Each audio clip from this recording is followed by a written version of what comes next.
front IsoSpeed problems. Hey guys, today we're going to be servicing the front IsoSpeed on the 2020 to 22 Trek Domane SL7 ETAP, but it's going to be the same whether you have the SLR or the SL frame. So if you have a SL5, it's going to be the same service. And this is straight from a Trek service video on how to do this. And it's an issue I've seen, online on the forums. People are having issues with the front IsoSpeed creaking and making this really annoying noise. And it's like not a good thing, because if you keep doing that, if you gotta get home. But if you keep riding it like that, it can potentially dig into the carbon and damage the frame. So there's this crystal paste. Also just the bond tracker grease can work really well. And we're going to take this apart, and I'm going to show you exactly what you need to grease to get rid of this noise, because I just took the bike for a test ride. It does work. So yeah, let's do it. We're going to service this bike.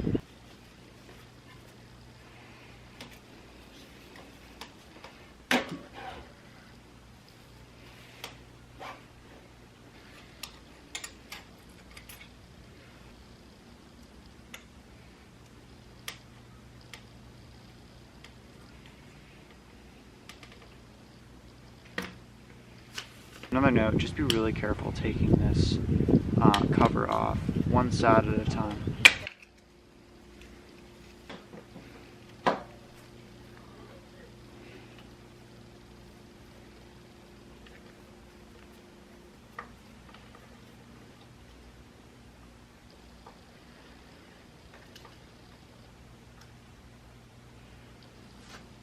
So this is what an IsoSpeed looks like. So these are washers, you don't want to lose these come off. But the reason you're getting this creaking is because in between, if you look here, that little space, kind of right here, like inside, where it mates to this surface right here, you want to put a little bit of grease, and I forget exactly what it is called, but I'm going to put it up on the screen if I don't have it. One of my fave mechanics that I look up to, he got me some of the stuff to mate it together. It's called crystal grease. And you mate it to this surface, and you also put it to inside there. And it's always good to put a little bit on the outside as well of there, just to keep everything quiet, because this has to pivot.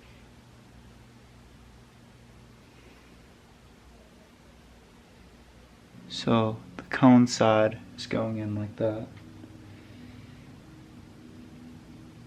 Then you just want to make sure you don't get any excess grease on the threads of this bolt that's going through here, just because we want that torque specification to be accurate. So we're going to wipe off any residue we have on here, any excess residue we've got.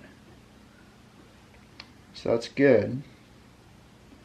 Then this is going to line up here. Remember, this is reverse threaded, so we're going to turn this to the left. Very good. We got that started. Then that'll kind of rest in there. And the way this bolt goes in, remember, as I said earlier, you're going to turn it, and it'll just screw in perfectly. And we're going to go back and forth, remember? Tighten it a little bit, not quite to that 5.2 millimeters. We'll tighten it on the other side, just so it's even. Then here we can actually tighten it all the way. Then we'll bring it back here, just notch it off the rest of the way. So that feels way better. That feels way better. You hear this? Nice and smooth. So we're not going to get that rickety creaking sound like we're getting sometimes.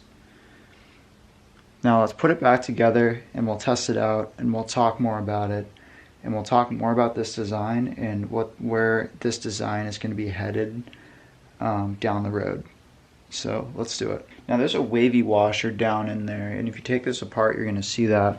And then an important note, it's easy to miss this sort of thing.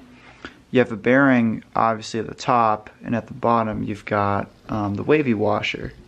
So there it says bearing, and then it says spring. So the spring basically is the wavy washer. So that's going to go in here, and it's a little bit troublesome to tell which way does it go in. So in the video directly from Trek, they say to put this line here, put this to your right, because that's actually going to line up the flat parts of it. You see they're like flat parts, and that's going to kind of rest in there pretty perfectly. So that's good, that's what we want. And now this is when we start kind of reassembling things. Now you probably saw in the video before, you don't want to break this cap. These are very pretty. It's the cover, it's cosmetic. But hey, we care about our bikes. Our bikes are our best friends. We want to treat them like royalty. So we're going to put this back on here. I'm trying to make this entertaining. I don't want to sound like James May all the time. I know I love James May, but I know, you know, in Top Gear, he used to get made fun of because he could make the most exciting thing a little bit boring. I don't want that. Alright, so, alright. So click 1, and then we've got click 2. Actually, before that, we can actually put our rubber seal. I could say grommet, but I don't like that word. I like the word seal better. Grommet just seems like, I don't know. Doesn't seem like a word I would use. I'm the fun mechanic, I promise. I'm a fun mechanic. Let me know in the comments down below if I'm a fun mechanic.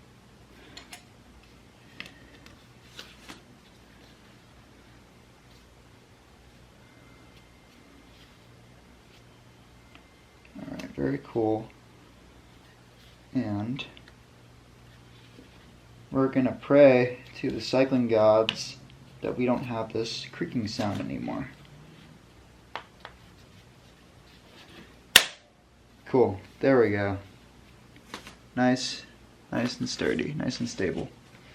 And then this is just the use. You know, you're gonna put your fork back in. Let's start lifting our fork back up into here. Here, I'm actually securing.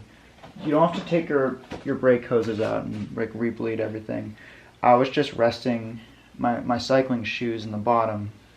I was resting those in the bottom on top of a toolbox, just so we're not putting all the weight. Just like when you work on the brakes in a car, you always like want to make sure that brake isn't dangling by the hydraulic line, because then we can break things and have me pump the brakes, which wouldn't be very fun. I'm just wiping down a little bit down here. Just any like dust or any residue, anything like that. Just wiping it down. Not everything, just like residue that may be down here. Just stuff from the bearings. Just so it's nice and tidy through here. And down here we'll hold this down just so we can get this correctly in here. We've got a bearing in our top cap. There we go.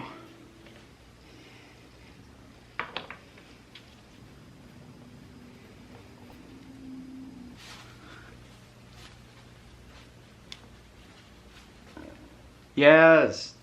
No noise. This is awesome. Alright, cool. We serviced this front IsoSpeed. We made the bike quieter, and we took good care of our bike, because our bike is our best friend.